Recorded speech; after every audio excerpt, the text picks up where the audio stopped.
올해 상반기가 캐즘 구간일 거라고 해서 방심하면 안 된다. 예, 이때도 계속 투자를 해야 되고 정말 좀 주가가 먼저 반응할 수 있는 좋은 기업들을 미리 공부해두고 그 기업들을 좀 선점하듯이 길목을 지키는 방식으로 투자하는 게 현명한 투자자의 방법이고 그렇게 하는 사람이 오히려 더 큰 수익을 낼 수 있다.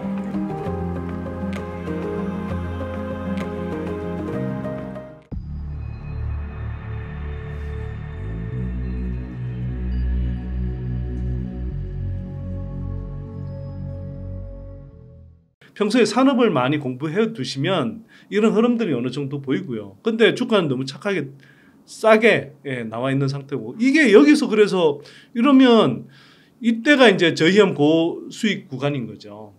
그러니까 추가로 주가가 하락할 여지는 크지 않고 여기에서 주가가 올라가면 막 2배, 3배, 4배, 5배씩 올라갈 수 있는 업사이드가 확 열려 있는 구간. 이런 게 저희형 고수익 구간이고 이 저희형 고수익 구간에서 당연히 비중을 실을 수 있죠. 왜냐하면 추가로 하락할 여지는 크지 않으니까 뭐 자기가 큰 돈을 이렇게 실을 수가 있고 그러면 이렇게 큰 돈을 실은 게 3배, 4배, 5배가 된다. 그러면 1억이 예를 들어서 3억, 4억, 5억이 되는 경험을 하고 이런 걸 한번 경험하시고 나면요. 그 다음에는 이걸 그분이 주식 투자라는 걸 이렇게 하는 거구나. 이렇게 해야 정말 의미 있는 수익이 생기는 거구나.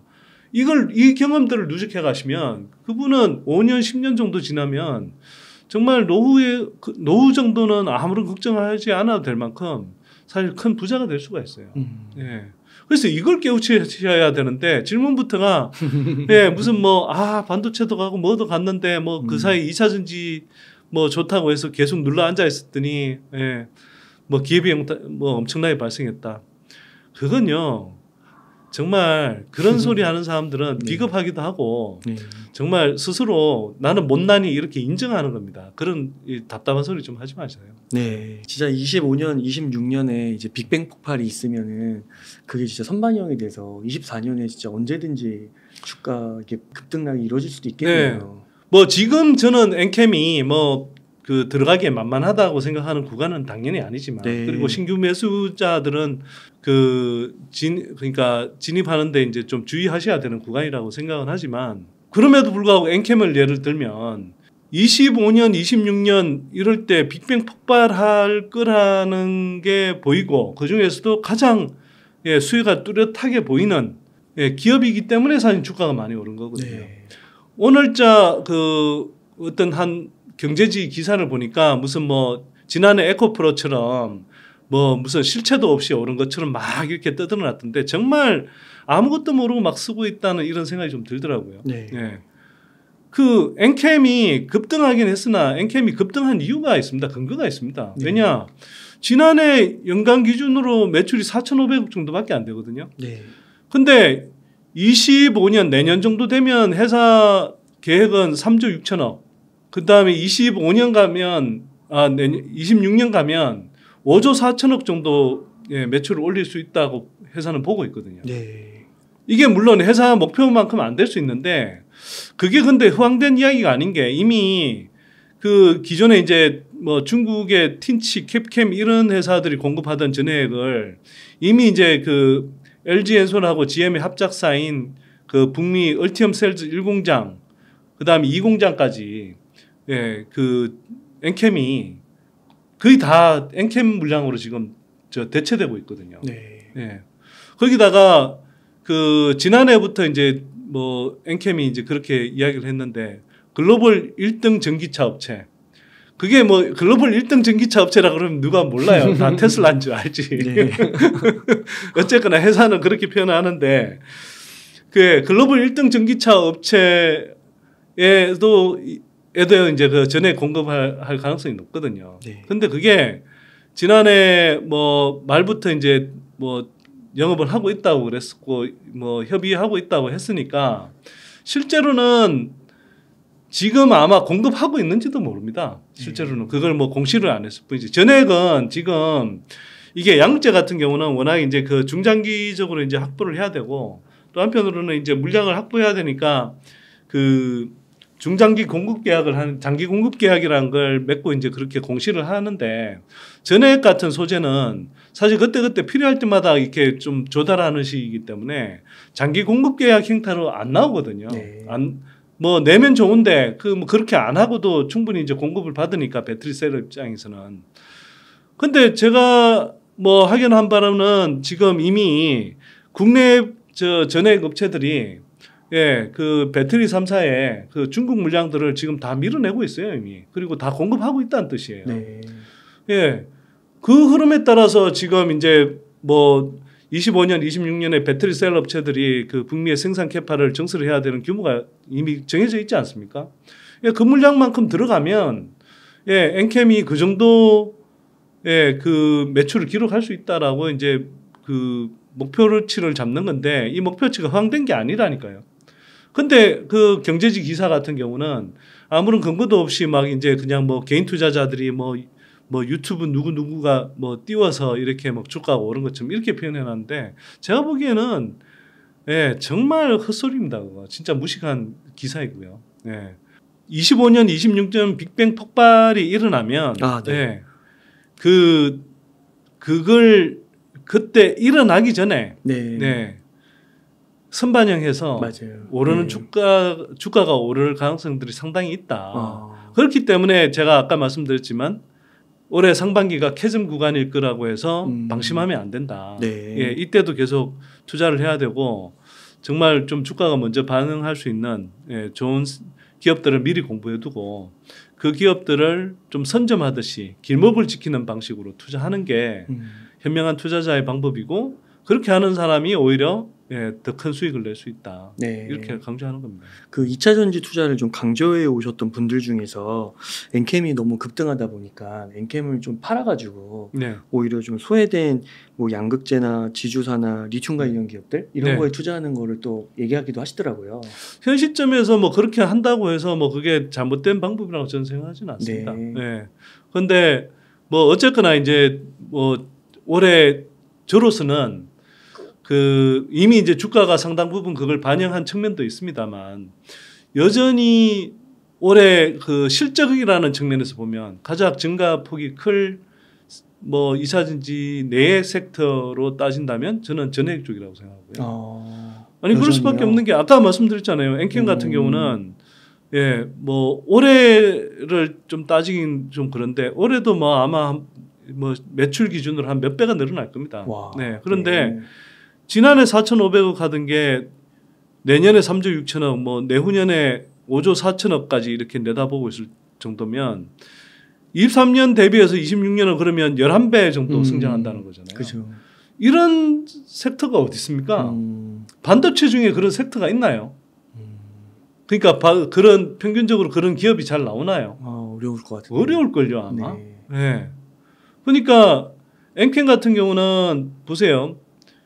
제가 뭐 엔캠 이야기 나온 김에 조금 여기서 마저 하고 가면 엔캠을 저는 지금 다시 한번 강조하지만 신규 매수자가 그 지금 진입하기에는 굉장히 부담스러운 주가 수준이다. 이건 제가 전제를 하고 말씀드리는데 다만 이게 이제 또 경제지 같은 데서 뭐 마치 거품이다 이런 식으로 좀 이야기하는 게 저로서는 또 뭐 화가 나기도 하고 그래서 좀 반박을 하기 위해서 말씀드리면 5조 4천억의 매출이 난다고 하면 이게 그 당시에는 전해질염 같은 이런 그 전해질염 같은 것들을 이제 좀 내재할 가능성이 높기 때문에 영업이익률이 실제로는 10%보다 더 높은 한 12% 이렇게 날 수도 있어요.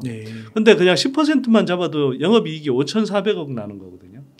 그러면 2차전지 소재 쪽이고 고성장하는 섹터이기 때문에 영업이익 멀티플을 한 20배 정도 준다고 하면 그것만으로도 시총이 한 10조 8천억 이 정도 돼야 되는 거죠. 근데 엔캠이 아직 5조가 안 되지 않습니까? 오늘 기준으로. 그러면 그때까지로 보면 아직 상승 여력이 있다고 볼 수도 있는 거예요. 근데 뭐 제가 엔캠 말씀만 드렸습니다만 제가 추정하기로는 그 동아기업의 경우는 뭐 회사의 이제 어떤 뭐 좀 가이던스라든지 설명을 바탕으로 해서 제가 추정한 바로는 동아기업의 경우는 이게 전액 매출이 향후 한 2, 3년 내에 25년 내지 빠르면 25년, 26년 정도까지는 한 2조 원 정도 그 매출이 더 증가할 수 있거든요. 덕산텍 코피아 같은 경우는 거의 1조 원 가까이 증가할 수 있어요. 네. 그러면 비슷한 방식으로 10% 영업이익률을 부여하고 거기에 멀티플 20배를 곱한다고 하면 이게 이제 시총으로는 4조 원, 2조 원 정도의 가치가 있는 거죠, 각각. 근데 예를 들어서 엔캠은 그렇다 하지만 동아기업은 뭐 오늘 기준으로 1조 한 4천억 정도 되고 덕산텍 코피아는 뭐 한 5천억, 6천억 이 정도 되거든요. 그러면 거기에서 만약 26년까지 이런 그 전액 기업들의 실적이 증가한다고 하면 업사이드가 얼마나 더 남아 있냐 하는 거죠. 네. 예. 그래서 저는 이게 이제 제가 이제 설명이 좀 길었는데 단기로 보자면 뭐 특히 엔캠 같은 경우는 많이 올랐으니까 그러면 어쨌거나 중장기적으로는 상승 여력이 더 있다 하더라도 뭐 여기 수익 실현을 해서 예를 들어서 뭐 지금 아직도 좀 계속 이제 조정받고 있는 뭐 양극재를 더 산다거나 또 리튬 관련주를 산다. 네. 이런 선택 자체는 저는 뭐 잘못된 선택은 아니라고 생각합니다. 예. 그 특히 이제 최근에 리튬 가격이 이제 바닥을 다지고 반등하는 조짐이 뚜렷하잖아요. 예. 그러다 보니 당연히 그렇게 되면 뭐 리튬 관련주들이 수혜를 볼 수밖에 없고, 예. 또 한편으로는 양극재가 리튬 가격 때문에 재고 평가 손실 등등을 이제 반영해서 실적이 엄청 안 좋았고 또 그런 실적 흐름 때문에 이제 주가가 조정을 많이 받았기 때문에 거꾸로 보면 리튬 가격이 반등한다고 할 때는 이제 그런 측면에서 이제 실적이 좋아질 것이고 그러면 또 다시 이제 주가가 상당폭 반등할 가능성이 높다고 보기 때문에 네. 그건 뭐 논리적으로 충분히 그렇게 추정할 수 있는 거고 그 흐름을 추정하는 사람들이 그런 방향으로 움직인다라는 것은 뭐 저는 틀린 선택은 꼭 아니라고 생각합니다. 네. 포스코 그룹의 회장님께서 아르헨티나로 출국했다고 하더라고요. 네. 이게 그만큼 중요한 건가요? 리튬 관련된 사항들이요? 왜냐하면 그러니까 리튬은 어쨌거나 우리가 이제 보통 그 배터리라고 하는 게 지금 리튬 이온 배터리잖아요. 네. 기본적으로 리튬이 기본 베이스가 될 수밖에 없거든요.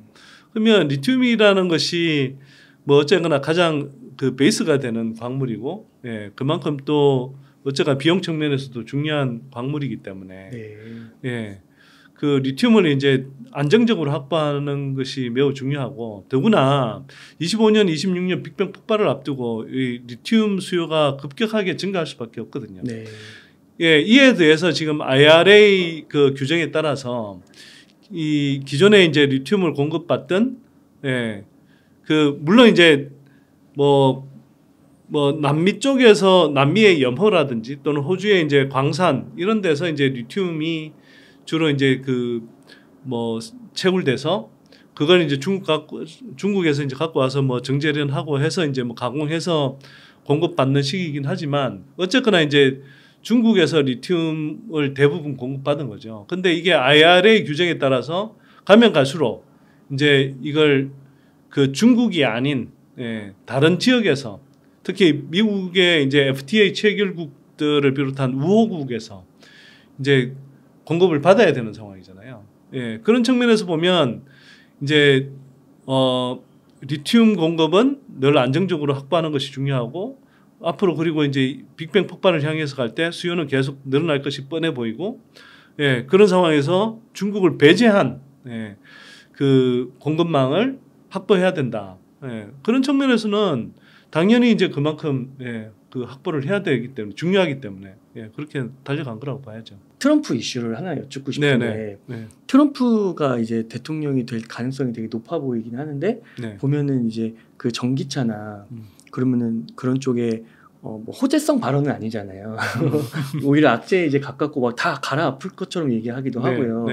그러면 이제 리튬 같은 거 관련해서도 뭔가 덜 필요할 것 같고 계속 전기차 시장은 지연될 것 같고 이런 면에 대해서는 좀 어떻게 생각하세요?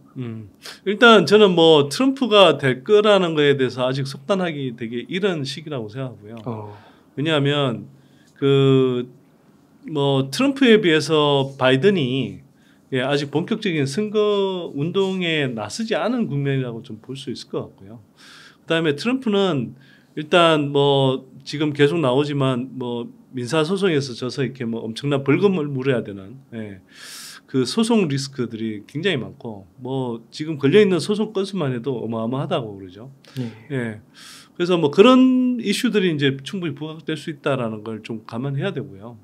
그다음에 반면에 이제 바이든이 좀 이게 어쨌거나 좀 연로한 노쇠한 지금 이미지고 그러다 보니 자기가 실제로 여러 가지 일들을 하고 나서도 이걸 좀 사람들한테 어필하는 게 좀 그 뭐랄까 어필하는 어떤 설득력이 좀 떨어진다 그럴까.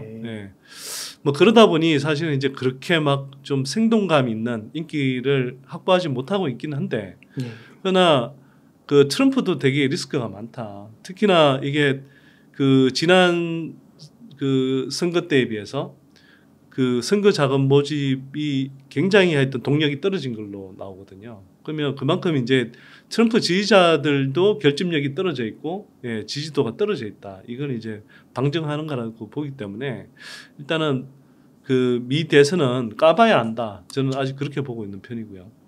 그 다음에 트럼프가 된다고 하더라도 뭐 제가 전에도 한번 설명드린 것 같긴 한데 이 거대한 메가 트렌드를 뒤집을 수 없습니다. 뭐 단적으로 생각해 보면 테슬라가 그 트럼프가 집권하던 시기에도 고속 성장했거든요. 그리고 트럼프가 집권한 시기에도 뭐 동부나 서부의 그런 그 해안 도시들 중심으로 해서 그 주들은 대부분 강력한 그 전기차 보조 정책들을 시행했고 그렇게 해서 상당히 그 전기차 시장이 가파르게 성장했고요. 그 다음에 IRA 그 뭐 세제 혜택을 뭐 철폐한다 뭐 이런 식의 이야기를 하는데 그게 정치적으로 쉽지도 않습니다. 왜냐하면 예를 들어서 트럼프 시절에 오바마 케어라고 해서 이제 미국의 이제 그 의료보험제도 그 오바마 때 이제 강화했던 의료보험제들을 뭐 철폐하겠다고 그 캠페인 공약으로 내놨음에도 불구하고 그걸 그리고 그때 당시에 상하원 모두 공화당이 그 지배한 적이 있었음에도 불구하고 그때 오바마 케어를 철폐를 못했거든요. 왜? 오바마 케어가 대중적인 지지를 받고 못했단 말이에요. 그리고 또 한편으로는 생각해 볼 수 있는 게 그 트럼프 시절에도 태양광하고 풍력 발전에 대한 세액공제 혜택을 없애지 않고 지속했습니다. 그거 상하이 양원이 공동으로 양당 공동으로 이제 통과시킨 세액공제 혜택인데 그걸 오바마 시절에 통과시켰음에도 불구하고 트럼프가 폐지하지 않고 오히려 1년 연장해가면서까지 그렇게 그 태양광하고 풍력 발전 비중을 늘렸거든요. 특히 태양광 그 중에서도 이런 풍력 발전 같은 경우는 걸프만을 비롯해서 이게 공화당 집권하고 있는 주에서 그 굉장히 큰 비중을 가지고 이제 이 산업적으로 성장한 발전원이에요. 그런데 결국 정치적으로도 보면 결국은 공화당에서도 결국 풍력이든 태양광이든 계속 세액공제 혜택을 줘서 그쪽 산업이 살아나도록 해야 되는 거였거든요. 그래서 풍력이든 태양광이든 트럼프 시절에도 계속 비중이 확대가 됐습니다. 전기차도 저는 그럴 수밖에 없다고 봐요. 전기차도 뭐 지금 트럼프가 뭐 그런 식으로 자꾸 엄포를 넣고 있기는 한데 저는 그건 선거용 그러니까 레토릭일 가능성이 높다고 생각하고요. 뭐 굳이 바꾼다고 하면 뭐 IRA를 뭐 일정하게 수정하고 나서 그 수정한다고 하지만 실제로는 뭐 크게 악화되기보다는 일부 뭐 수정하고 나서는 자기 이름을 딴 트럼프판 무슨 뭐 보조금 지원 정책으로 아마 바꿀 가능성이 높을 겁니다. 그래서 자기 업적으로 만들려고 자기 업적으로 포장하려고 그럴 가능성이 저는 없다고 보고요. 그런데 지금 어쨌거나 그 IRA 세제 혜택의 대부분이 특히 한 60% 이상이 그 공화당이 그 지역구로 있는 그런 지역에서 지금 뭐 배터리 생산 캐파부터 해서 뭐 풍력 태양광 발전까지 이런 게 다 집행이 되고 있거든요. 그래서 그거 못 없앱니다, 제가 볼 때. 그래서 그 부분에 대한 우려가 너무 지나치게 강조되고 있다, 한국에서. 오히려 그 저희 연구소 회원 중에 한 분 이야기는 그 IRA 세제 혜택 철폐와 관련해서 미국에서는 그와 관련해서 한국처럼 그렇게 막 심각한 노이즈가 나오지 않고 뭐 그와 관련한 보도도 별로 없는데 왜 한국에서 막 유독 그렇게 노이즈가 심각한지 모르겠다. 이런 식의 메시지를 저한테 보내오기도 하더라고요. 네. 실제로 그렇습니다. 아, 네. 그렇군요. 그 소장님께서 앞서서 길목을 지키는 투자를 언급해 주셨잖아요. 혹시 좀 지금 시점에서 네. 길목을 지킬 만한 그런 뭐 2차전지 기업들이 좀 있을까요? 저는 뭐 지난해 제가 나왔을 때 그 지난해 10월달에 제가 나왔을 때 네. 전액하고 동박을 저 강조했다고 했었잖아요. 네. 근데 전액은 이미 많이 올라갔고, 근데 전액 중에서도 이제 뭐 상승 여력은 저는 충분히 더 있다고 생각하고요. 네. 그러나 그 예를 들면 동박 같은 거, 동박은 그때 이후로도 좀 오르는 듯 했다가 안 갔거든요. 네. 네. 그 동박업체들은 아마 실적이 증가하면서 주가가 오르는 구간이 올해 하반기쯤 나올 가능성이 높다고 생각해요. 네. 네. 그럼 그때 가서 투자하지 이러는 분들 분명히 계실 거거든요.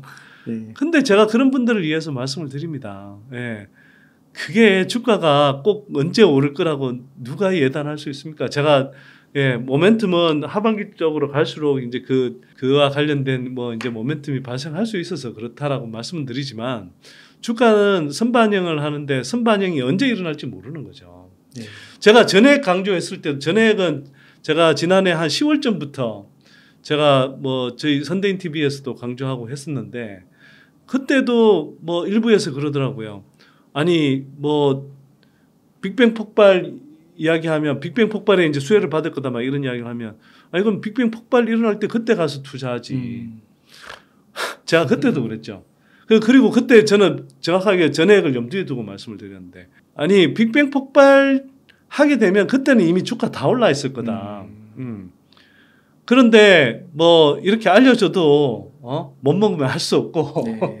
그런 이야기인데 아니 알려줬잖아요. 나는 알려줬는데 결국 그런 사람들은 못 먹었을 거거든요. 네. 예. 뭐 이런 표현은 좀 저렴한 표현 써서 죄송한데 예. 알려줘도 못 먹는다니까요. 그런 사람들은.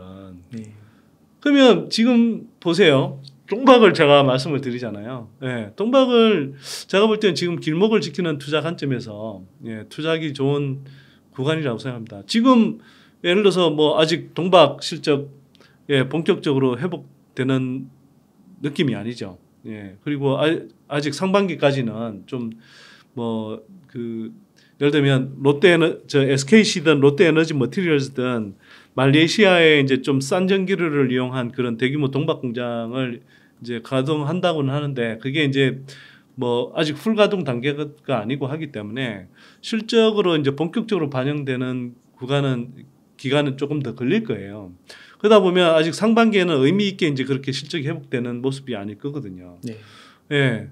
그래서 그러면 뭐 그렇기 때문에 사실은 지금 주가가 크게 못 오르고 있는 거거든요. 네. 예. 근데 길목을 지키는 투자라는 건 원래 그런 겁니다. 예, 주가가 싼 데는 싼 이유가 있죠.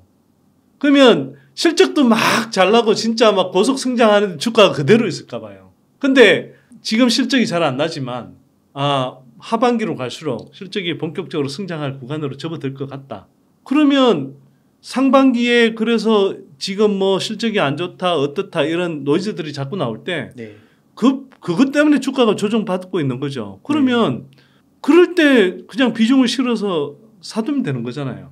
그러면 진짜 실적이 좋아지는 구간 그리고 실적이 좋아질 거라는 기대감인지 무르익는 구간에서는 주가가 오르겠죠. 네. 그리고 그 주가가 오르는 속도는 누구도 몰라요. 어떤 경우는 굉장히 폭발적으로 갑자기 막 급등하는 경우도 있고 서서히 달아오르는 경우도 있고 뭐 여러 가지 형태이지만 어쨌거나 확실한 건 그리고 지금 중요한 건 이 회사들이 그냥 몇 달은 모르겠지만 뭐 빅뱅 폭발 시점까지 25년, 26년 정도까지 보면 실적은 큰 폭으로 늘어날 가능성이 높고 근데 그런 늘어날 실적에 비해서 주가는 지금 굉장히 저평가되어 있는 구간이다. 그것만 알고 있다 그러면 중장기적인 관점에서 투자하는 사람들 입장에서야 부담이 뭐가 있나요? 어차피 제가 뭐 지금 투자해서 한두 달 안에 팔 것도 아니고 3개월 후에 6개월 후에 팔 것도 아니기 때문에 뭐 물론 이제 주가가 급등하면 뭐 단기간에 급등한다 그러면 그 2년치를 예를 들어서 뭐 2달, 3달 만에 반영해 버렸다. 그러면 일정하게 수익 실현을 할 수도 있겠지만 대체로 그런 게 아니라 뭐 26년까지 한 3배, 4배가 오른다. 이렇게 이제 가정을 하면 그때까지 투자한다고 생각하면 그거 2년, 3년 기다려서 3배, 4배, 5배 수익을 올릴 수 있다. 투자 안 하시겠어요? 해야죠. 당연히 해야 되잖아요. 근데 사람들이 그걸 못 기다린다니까요. 당장 내일 오를 주식, 일주일 후에 오를 주식, 사고 나면 바로 오를 주식, 이런 주식을 찾다 보니까 실제로는 길목을 지키는 투자를 못하고 맨날 이미 올라 있는 거 추격 매수하고 그런 추격 매수하다 보니 그리고 공부도 안 돼 있는 상태에서 이게 올라 있는 주식을 건드리다 보니 내릴 염려를 그러니까 내리지 않을까 하는 걱정도 동시에 들고 그래서 비중을 실어서 투자를 못하고 그러니까 맨날 수익을 내봐야 푼돈을 버는 거고 또는 추격 매수하다가 오히려 고점에 물려서 나중에 주가 떨어지면은 물려서 이렇게 그것 때문에 마음 고생하고 이런 행태를 반복한단 말이에요. 그러지 마시라는 거죠. 제 말은. 그래서 그런 관점에서 보면 저는 뭐 동박업체들이 일단 괜찮은 것 같다. 그 실적이 앞으로 많이 들어요. 네네. 특히 그 중에서도 저는 SKC를 더 선호하는 편인데 SKC 제가 갖고 있습니다. 그 뭐 앞에 말씀드린 전액 같은 경우도 제가 뭐 큰 비중으로 이제 갖고 있기 때문에 분명히 이해관계 있을 수 있고 또 이해관계가 있을 수 있기 때문에 그걸 감안해서 하여튼 이야기를 들으시는 게 필요하고요. 그 다음에 뭐 상황에 따라서는 제가 또 뭐 판단이 달라질 수는 분명히 있습니다만 적어도 현재 시점에서는 제가 볼 때 이제 그렇게 판단한다는 것이고요.